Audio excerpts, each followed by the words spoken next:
خبریں بشام واقعے پر چینی سفارت خانے کا بیان سامنے آ گیا ہے۔ پاکستان اور چین کے تعلقات میں درار ڈالنے کی کوششیں کامیاب نہیں ہوں گی۔ چین پاکستان کی سماجی و معاشی ترقی کے لیے حمایت فراہم کرتا رہے گا۔ چین پاکستانی عوام کا معیار زندگی بہتر بنانے کے لیے امداد جاری رکھے گا۔ چینی سفارت خانے نے اپنے بیان میں کہا ہے کہ چین پاکستان کے ساتھ مل کر کام کرنے کے عزم کا کاربند ہے تاکہ دونوں ممالک کے عوام مستفید ہو سکیں۔ اسی پر مزید جان لیتے ہیں سلمان امان سے۔ سلمان، اپڈیٹ کیجیے گا۔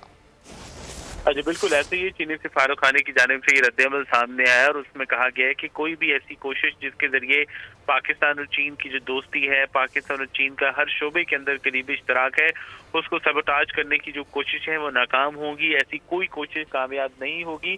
چین پاکستان کی سماجی معاشی ترقی اور جو پاکستان کے عوام کی ترقی ہے اس کے لیے بھرپور حمایت جو ہے پہلے کی طرح ہمیشہ کی طرح جاری رکھے گا تاکہ پاکستان کے عوام کا جو معیار زندگی ہے وہ بلند کیا جا سکے، بہتر کیا جا سکے، عوام کی زندگیوں کے اندر تبدیلی لائی جا سکے۔ اس کے ساتھ انہوں نے یہ بھی کہا ہے کہ چین پاکستان کے ساتھ کام کرنے کے لیے کمیٹڈ ہے، اپنے عزم پر کاربند ہے اور اس کا فائدہ پاکستان اور چین دونوں کے عوام کو ہوگا۔ جی سبسکرائب کریں اور بیل دبائیں تاکہ کوئی خبر رہ نہ جائے۔